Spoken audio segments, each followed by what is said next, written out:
네, 오늘은 다소 딱딱할지 모르지만 구원과 율법의 관계에 대해서 좀 살펴보려고 합니다.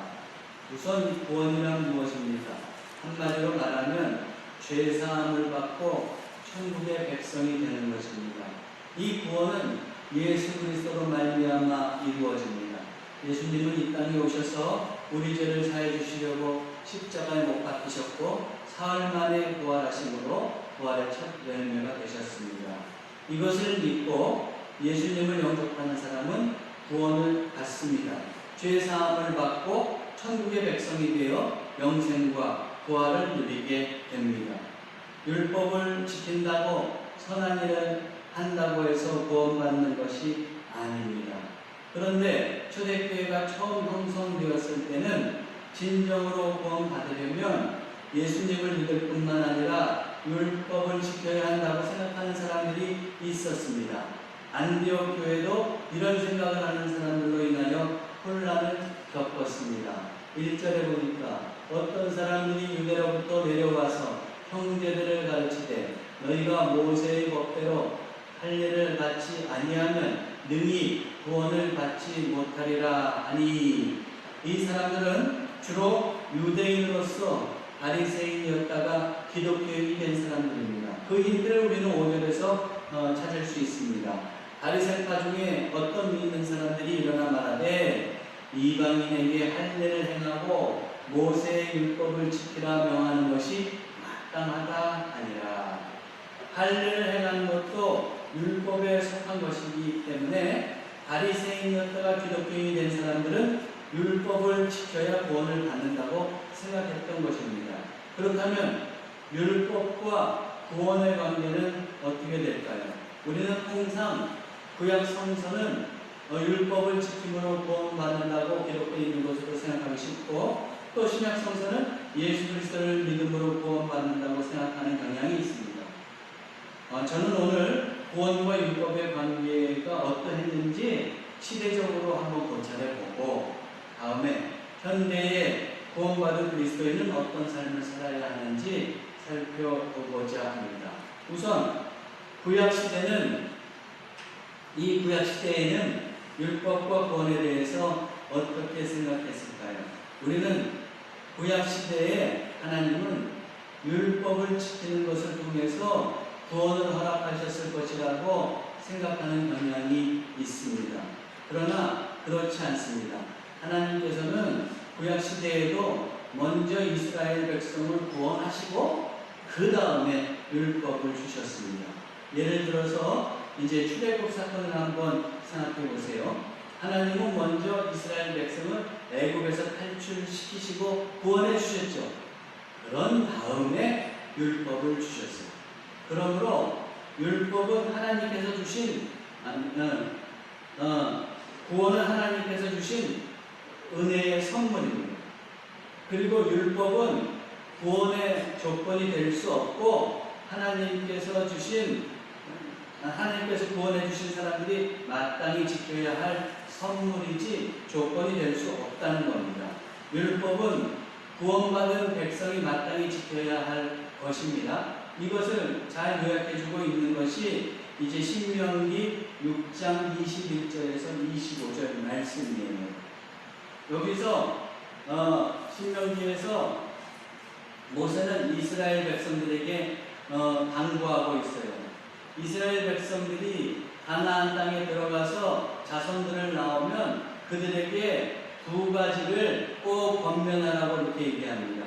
그것을 기록하고 있는데 자, 한번 읽어보겠습니다. 너는 내 아들에게 이르기를 우리가 옛적에 애굽에서 바로의 종이 되었더니 여호와께서 권능의 손으로 우리를 애굽에서 인도하여 내셨나니 곧 여호와께서 우리의 목전에서 크고 두려워한 이적과 기사를 애굽과 바로와 그의 온 집에 베푸시고 우리 조상들에게 맹세하신 땅을 우리에게 주어 들어가게 하시려고 우리를 거기서 인도하시고 여호와께서 우리에게 이 모든 규례를 지키라 명하셨으니 이는 우리가 우리 하나님 여호와를 경외하여 항상 복을 누리게 하기 위하심이며 또 여호와께서 우리를 오늘과 같이 살게 하려 하심이라. 우리가 그 명령하신 대로 이 모든 명령을 우리 하나님 여호와 앞에서 삼가 지키면 그것이 곧 우리의 의로움이니라 할지니라. 한마디로 얘기하면 모세는 두 가지로 권면하라는 거예요. 자손들에게 뭘 권면하느냐? 하나님께서 이스라엘 백성들의 압제로부터 우리 이스라엘 백성들을 구원해 주셨다. 애굽에서 탈출하게 하셨다. 그리고 가나안으로 이끌어 주셨다. 그것이 첫 번째. 이런 구원을 주셨다는 것을 이야기하는 겁니다. 그 다음에 두 번째는 뭐냐면, 그러므로 이제 우리는 어떻게 살아가야 되느냐? 하나님께서 주신 율법을 지키면서 그 율법을 지킬 때 삶이 복되게 된다. 이것을 이제 당부하고 전하라는 겁니다. 이 상황을 통해서 볼 때 처음의 구원은 하나님에 의해 이스라엘 백성에게 일방적으로 주어진 것이지 율법을 지킴으로 얻는 것이 아니었어요. 그러므로 구약 시대에도 구원은 율법을 통해서가 아니라 하나님의 은혜로 인해서 주어지는 것이었습니다. 그런데 신구약 중간 시대로 넘어오면서, 즉 구약 시대와 신약 시대 그 중간 시대에 이르면서 유대교는 율법을 구원의 조건으로 바꾸어 놓았습니다. 율법을 너무 지나치게 높여 놓은 나머지 율법을 지키는 자만이 구원을 받고 그렇지 못한 사람은 구원을 바친다고 가르쳤던 겁니다. 이런 의식에 큰 지대한 영향을 끼친 부류가 있었으니 그들이 누구냐 하면 바리새인이었습니다. 주전 175년에는 셀루쿠스 왕국이 유대를 지배하고 있었습니다. 그때 그 왕국의 왕이었던 안티오쿠스 에피파네스는 이스라엘을 이제 헬라화하려고 했어요. 그래서 그들이 부정하게 생각하는 돼지고기를 이제 성전 안에다가 들여놓았고 또 법궤 대신에 제우스 우상을 유입했습니다. 이것에 대해서 유대인들이 막 반발했죠. 더욱 또 율법을 철저히 지키려고 한 사람들은 극렬히 반대했는데 그들 중에 이제 나타난 사람들이, 이때 생겨난 사람들이 바리새인들이에요. 이 바리새인들은 철저히 율법을 지키면서 민족의 신앙을 지키고, 그리고 그 셀루쿠스 왕이 이제 그 안티오쿠스 에피파네스가 헬라화하려는 것을 막아내려고 했던 겁니다. 이들이 초기에 그렇게 이제 율법을 철저히 지키려고 하는 것은 굉장히 그 태도는 아주 긍정적이라고 할 수 있습니다. 그런데 이들이 율법을 철저히 지키려고 하면서 어떻게 했느냐? 구약 성서에 기록된 율법뿐만 아니라 그 다음에 해석되고 구전으로 내려오는 소소한 율법까지 철저히 지키려고 한 거예요. 아주 철저한 율법주의자가 됐습니다. 그러면서 이들은 어떻게 했느냐면 그런 율법을 너무 철저히 높인 나머지 율법을 지키지 않으면 구원받지 못한다 하는 의식을 만들어낸 겁니다. 바리새인들은 그래서 율법을 준수하게끔 하려고 굉장히 사람들을 강요했어요. 그러다가 보니까 어떻게 되냐면 이 율법 준수가 짐이 되고 많은 거예요. 아까 신명기에서 봤듯이 하나님께서는 이스라엘 백성을 구원한 다음에 율법을 지키게 하고 그렇게 지키면 복된 삶을 살게 하기 위한 것이었는데, 그러므로 구원의 선물이었는데 이제 중간 시대에 오면, 신구약 중간 시대에 오면 율법은 오히려 짐덩어리가 되고 만 겁니다. 그래서 오늘 본문에도 보면 베드로는 이 율법과 관련해서 멍에라는 표현을 썼죠. 우리가 지난주에도 봤듯이 10절에서 뭐라고 했어요? 그런데 지금 너희가 어찌하여 하나님을 시험하여 우리 조상과 우리도 능히 매지 못하던 멍에를 제자들의 목에 두려느냐? 그래서 율법을 멍이라고 표현했어요. 그런가 하면 이제 예루살렘 교회는 그 안디옥 교인들에게 그 율법을 지키지 않아도 된다고 하면서 율법을 짐이라고 표현하고 있습니다. 28절을 보면 성령과 우리는 이 요긴한 것들 외에는, 요긴한 것들이라고 하는 것은 뭐예요? 네 가지 이방인 기독교인들이 하지 말아야 될 것을 얘기했었죠. 우상의 제물과 음행과 목매어 죽인 것과 핏째 먹는 것, 요것만 좀 제거하자. 이런 것들을 요긴한 것이다 그랬어요. 그것들 외에는 아무 짐도 너희에게 지우지 아니한 것이 옳은 줄 알았느니, 여기서 짐이 뭐예요? 율법을 짐으로 표현하고 있습니다. 예수님께서도 율법을 짐으로 표현하셨어요. 그래서 누가복음 11장 46절에 보면 뭐라고 했어요? 이르시되 화 있을진저 또 너희 율법 교사여 지기 어려운 짐을 사람에게 지우고 너희는 한 숟가락도 이 짐에 대지 않는도다. 율법을 향해서 짐이라고 표현했어요. 또 예수님께서 뭐라고 하셨어요? 수고하고 무거운 짐진 자들아 다 내게로 오라. 내가 너희를 쉽게 하리라. 인생이 무거운 짐일 수도 있지만 예수님께서 또 염두에 두신 것은 율법의 짐. 지키지도 못하는 그런 짐된 거 다 풀고 난 거야. 내가 너희를 쉽게 하리라. 이렇게 예수님께서 말씀하고 있는 것입니다. 자, 구약시대에는 본래 은혜로 구원이 주어지고 율법은 선물이었고 율법을 지키면 그걸 복되게 되는 길이었는데 이제 중간시대에 오면서 율법은 짐으로 변했고 그리고 바리새인들은 뭐라고 하냐면 율법을 구원의 수단으로 그렇게 규정하고 있었어요. 그런데 예수님께서 오셔서 율법을 이제 구원의 조건에서 다시 구원의 선물로 돌려놓습니다. 예수님께서는 당신은 안식일의 주인이라고 하셨어요. 예수님께서 제자들과 1박 4일 걸어가신 적이 있었죠. 그때 제자들이 시장에서 그 안식일에 밀을 먹으니까 바리새인들이 뭐라고 그랬어요? 안식일에 그 구전으로 내려오는 규정에 의하면은 안식일에 그렇게 밀 이상을 먹으면 안 되는 거예요. 그러니까 율법을 어겼다고 막 이야기하는 거예요. 그래서 예수님께서 뭐라고 했어요? 야, 너희들 당신들 그건 모르시오? 다윗도 시장에 있을 때 진설병은 성소했던 진설병을 먹지 않았어. 그리고 지금 보시오. 안식일에 노동하지 말라고 그랬지만 제사장들은 어떻게 하고 있어? 제사를 드리려고 짐승을 잡으면서 노동하고 있는 거 아니에요? 이런 얘기를 하셨어요. 그러면서 예수님께서 뭐라고 그러셨느냐? 예수님 당신은 성전보다 더 큰 이요 안식일의 주인이다 이렇게 말씀하셨어요. 그래서 마태복음 10장 8절에 보면 인자는 안식일의 주인이니라 하십니다. 안식일을 지킨다는 것도 율법에 있는 거죠. 근데 예수님께서 안식일의 주인이라고 했으니까 어떻게 돼요? 율법의 주인은 예수님이라는 말씀이나 마찬가지입니다. 그리고 나서 이 말씀을 하신 이후에 곧바로 이제 회당에 들어가셔서 어떻게 됐냐면 그 안식일에 손 마른 자를 고쳐주셨어요. 이 구전율법에 의하면은 안식일에 병 고쳐주는 것도 노동이에요. 하면 안 되는 거예요. 근데 예수님께서 고쳐주세요. 왜 그렇게 하시느냐? 안식일의 주인. 더 나아가면은 율법의 주인이 예수님 당신인 것을 사람들에게 보여주시려고 이런 행동을 하신 거예요. 퍼포먼스로 하신 거예요. 예수님은 율법의 권위 아래 계신 것이 아니라 오히려 율법의 권위에 계신 분이십니다. 율법의 권위에 계신 예수님은 구원을 말씀하시면서 단 한 번도 율법을 얘기하지 않으셨어요. 율법을 지켜라. 그래야지 구원받는다. 이렇게 얘기하신 적이 없다는 말씀입니다. 도리어 예수님은 구전율법을 무시하고 폐기하기도 하셨어요. 예를 들어서 마태복음 5장에 보면 이런 말씀이 있어요. 5장 34절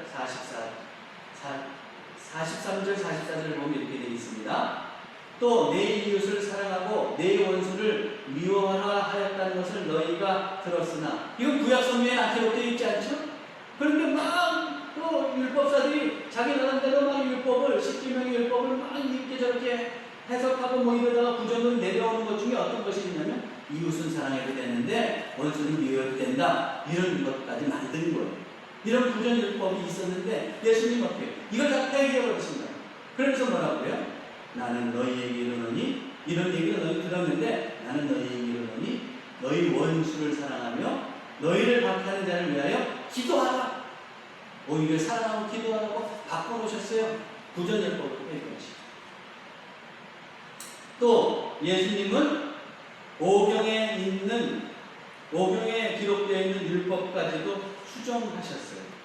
그래서 마태복음 5장 38절에 39절 보면 뭐라고 그랬어요? 모세는 이렇게 얘기했다고요.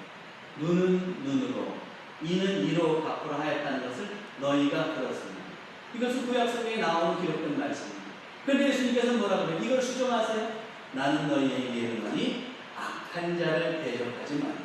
누구든지 내 오른뺨을 치거든 왼뺨도 벌려대며, 이런 말씀을 하시면서 수정하고 있는 것을 우리는 볼 수가 있습니다. 예수님 이후로 이제 율법은 유대인들이 귀중하게 존중해야 할 민족의 유산이지 구원을 보증하거나 구원을 이루기 위한 조건은 아니었습니다. 여기까지 이제 요약해보면 이런 거예요. 원래 구약시대에는 율법은 구원의 조건이 아니요 구원 이후에 주어지는 복되게 살아가는 구원의 선물이었습니다. 그러나 시간이 흐르면서 신구약 중간 시대에 율법은 꼭 지켜야만 구원을 받는 그 조건이 되었어요. 그런데 예수님께서 이것을 다시 바꿔놓으시죠. 정상으로 바꿔놓으십니다. 예수님께서는 율법 위에 있음을 밝히시면서 율법은 구원의 조건이 아님을 분명히 하셨습니다. 그렇다고 한다면 예수님 이후에도 율법은 구원의 조건이 아니라는 것을, 그 정신을 분명히 잘 붙잡고 그리고 간직하고 살아갔어야 돼요. 믿음으로 구원받는다고 하는 신앙을 가지고 살아갔어야 됩니다. 그런데 초대교회 처음에 초기 시절에, 초대교회가 이제 세워진 초기 시절에 이것 때문에 혼란이 좀 생긴 거예요. 맨 처음에는 유대인들이 주로 믿고 구원을 받았어요. 그러니까 그들이 율법을 지킨다는 것은 이상하지 않았습니다. 그런데 시간이 지나면서 자꾸 이제 이방인들이 많이 믿게 된 거예요. 특별히 안디옥교회는 이방인들로만 구성된 교회잖아요. 그런데 유대인으로서 유대에서 예루살렘 교회에서 신앙생활하다가 이제 그 안디옥교회에 온 사람들이 와서 뭐라는 거예요? 사람들이 안디옥교인들이 이런 말을 하는 겁니다. 어떤 사람들이 1절 2절을 보면 어떤 사람들이 유대로부터 내려와서 형제들을 가르치되 너희가 모세의 법대로 할 일을 받지 아니하면 능히 구원을 받지 못하리라 하니 바울 및 바나바와 그들 사이에 적지 아니한 다툼과 변론이 일어납니다. 할례도 받아야 구원을 진짜로 받는 거예요. 예수님만 믿는다고 구원을 받는 게 아니요, 율법을 지켜야 된다는 말이요, 이렇게 얘기하는 거죠. 그랬더니 그것 때문에 이제 율법도 지켜야 구원받는다는 사람들이 있고 바울과 바나바는 이거에 반대하면서 논쟁이 붙은 거죠. 그러면서 이제 문제를 해결하려고 하다가 그러면 우리가 예루살렘 교회에 사람들을 보내서 예루살렘 교회로부터 자문을 받읍시다. 그리하여 바울과 바나바와 일단의 사람들이 예루살렘 교회로 가는 것이죠. 그래서 이제 자문을 구했습니다. 그때에 사도와 장로들이 모여서 심도 있게 논의할 때 베드로가 이제 분명히 얘기하죠. 뭐라고 그럽니까? 이방인이 구원받는데 율법이 문제가 될 수 없다는 것을 이제 이야기하면서 권면을 했어요. 그랬더니 야고보도 이 베드로의 말을 받아서 뭐라고 그럽니까? 구약 성경에도 보니까 그 베드로의 말이 맞소. 그러면서 이제는 4가지 금지사항, 아까도 말씀드렸듯이 우상의 제물, 음행, 그리고 피채 먹는 거, 목매달아서 먹는 거, 이거 외에는 이방인들에게 우리가 율법을 강요하지 맙시다. 그러니까 할례도 받지 않아도 된다는 거예요.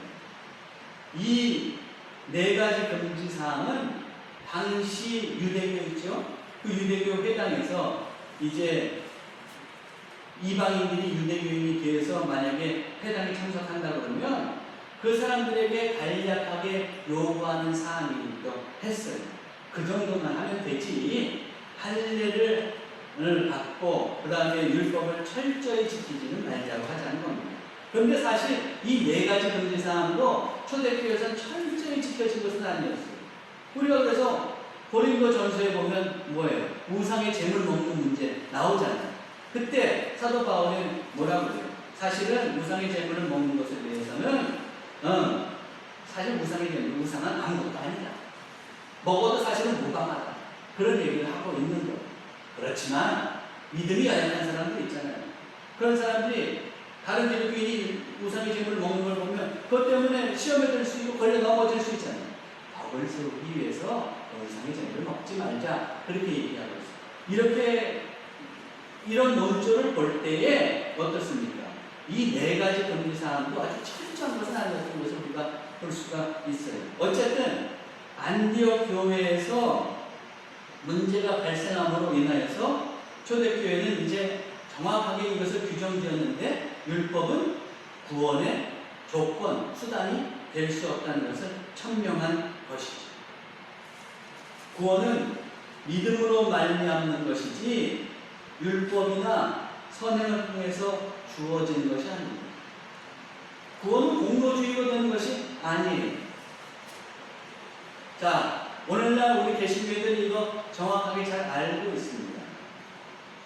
그런데 그렇다면 여기서 이제 우리가 시대적으로는 어떤 것인지, 본래 구원은 하나님의 은혜로 주어지는 것이고 율법은 구원의 선물이라는 것을 이제 다 알았는데, 그게 전통적으로 초대교회까지 쭉 이어진 것을 알고, 그리고 성서의 정신인 걸 아는데, 오늘날 그러면 예수 믿음으로 구원받는다고 했을 때 꼭 문제 제기하는 사람들이 있잖아요.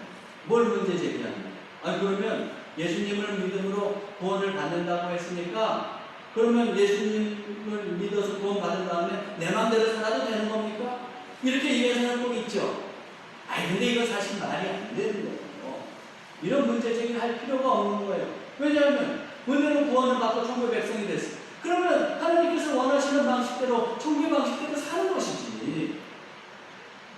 그래서 하나님께서 기뻐하시는 사랑의 삶, 그리고 예수님을 본받아 살아가는 것이지, 예수님 믿었으니까 구원받았으니까 이제 내 맘대로 해도 돼, 이런 것은 사실 말이 안 되는 것이죠.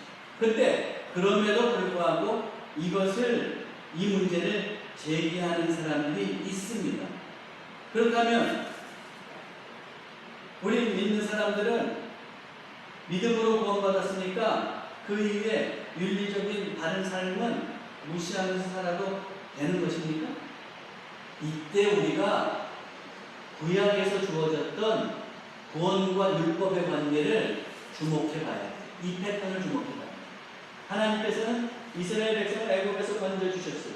먼저 구원해 주셨어요. 그 다음에 그들을 복되게 살려고 율법을 주셨죠? 그랬죠? 그것과 마찬가지로 오늘날도 마찬가지입니다.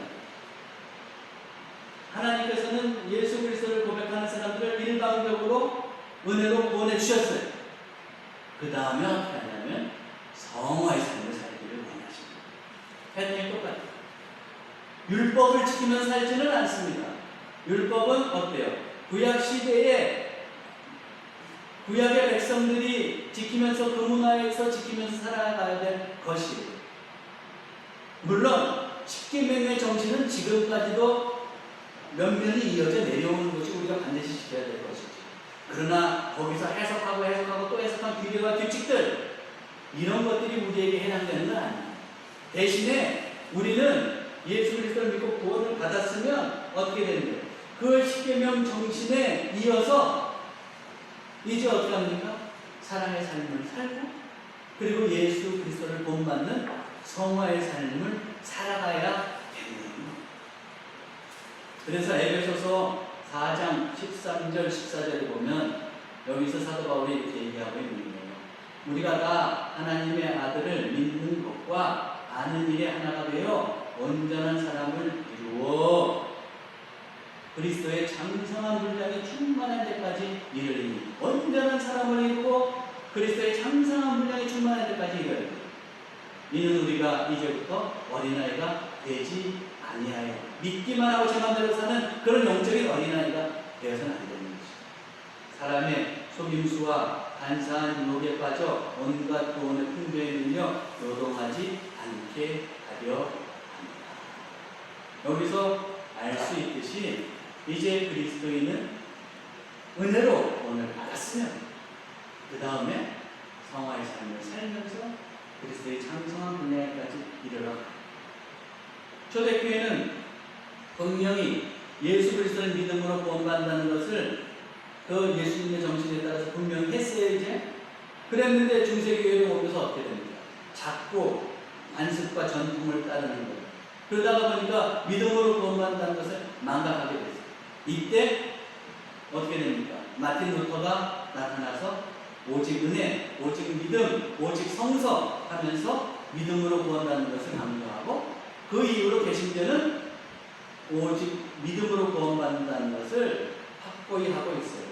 그런데 그러다가 보니까 믿음으로 구원받는다고 하다가 보니까 그 믿기만 하면 단 것 아닌가 이렇게 착각하는 사람들이 오히려 현대에는 생기고 그런 부작용이 나타난 겁니다. 그러다가 보면 기독교인이 비윤리적이 되기 쉽고 값싼 신앙인이 되기 쉬운 거예요. 이때 우리가 기억해야 할 구조가 신약에서 구원과 율법이 주어진 그 구조를 기억해요. 그래서 우리는 어떻습니까? 이제 믿음으로 구원받았으니까 하나님께서 우리가 성화의 삶으로 살기를 원하신다는 것을 기억하고 날마다 그리스도를 본받아 성화의 삶을 살아갈 필요가 있습니다. 여러분, 그러므로 우리는 신앙의 긴 여정을 살아가면서 때때로 실수할 때도 있지만 예수 그리스도를 믿음과 더불어서 성화의 삶을 살려고 애쓰고 힘써야 해요. 신대륙을 발견한 크리스토퍼 콜럼부스, 제가 예전에 한번 얘기한 적이 있는지 모르겠어요. 그는 어떻게 해서 이 아메리카를 발견하게 됐느냐? 처음에는 돈에 눈이 멀었어요. 어떻게든 돈 때문에 이런 모험도 한 거예요. 그가 무슨 숭고한 목적이 있어서 아메리카 대륙을 발견한 게 사실은 아니었어요. 그리고 그 신대륙을 발견한 다음에 거기서 수많은 사람들을 노예로 잡아갔다고요. 인디안들에게 많은 피해를 주기도 했어요. 그는 기독교인이었음에도 불구하고 신대륙을 발견하고 이런 일을 위대한 일을 했다고 하지만 그의 실생활은 어땠냐면 사실은 돈의 노예가 돼서 다른 사람들에게 피해를 주는 그런 삶을 살았어요. 그런데 크리스토퍼가 무슨 뜻이냐? 그리스도를 마음에 간직하고 사는 사람이란 뜻이에요. 그런데 그의 삶의 행태가 과연 그리스도를 간직하고 사는 사람의 행태입니까? 그러다가 어느 날 그가 심각한 고민에 빠지는 거예요. 부모님께서 자기에게 이런 이름을 지어주셨는데 내가 과연 그렇게 살고 있는가? 그러다가 콜럼부스는 눈물의 기도를 드리고 결론을 내렸어요. 그리고 생각하기를 이제부터는 부모님께서 지어주신 이름에 합당한 삶을 살자. 그리고서는 그는 거듭난 삶을 살기 시작하는 거예요. 전혀 새로운 예수 그리스도를 본받는 삶을 사는 겁니다.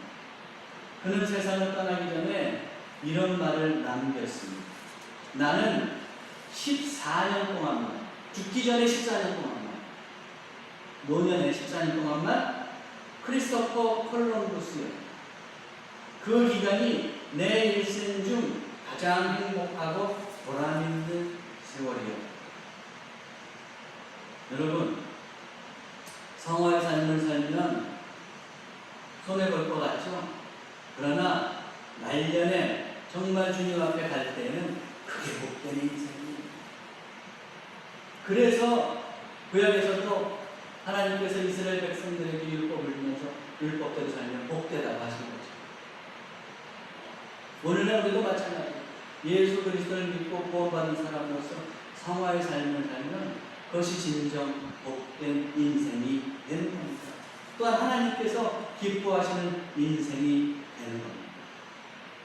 사랑하는 성도 여러분, 우리도 하나님 앞에 가기 전에 콜럼부스와 같은, 노년의 콜럼부스와 같은 그런 고백을 할 수 있어야 되지 않겠습니까? 믿음으로 구원받은 것을 확신하시고 더 나아가서 성화의 삶을 통해서 진정으로 복된 삶, 하나님께서 기뻐하시는 삶을 살아가시기를 주님의 이름으로 축원합니다. 기도하겠습니다. 율법이 아니라 은혜로 구원해 주신 하나님 아버지, 구원의 은혜에 진정으로 감사드립니다. 그러나 저희들 하나님께서 이스라엘 백성을 구원하시고 율법을 주신 것을 잊지 않게 하옵소서. 저희들 이 땅에서 구원받은 백성으로서 성화의 삶을 살게 하옵소서. 그리하여 진정으로 복된 하나님의 백성이 되게 해 주옵소서. 우리 주 예수 그리스도의 이름으로 기도하옵나이다. 아멘.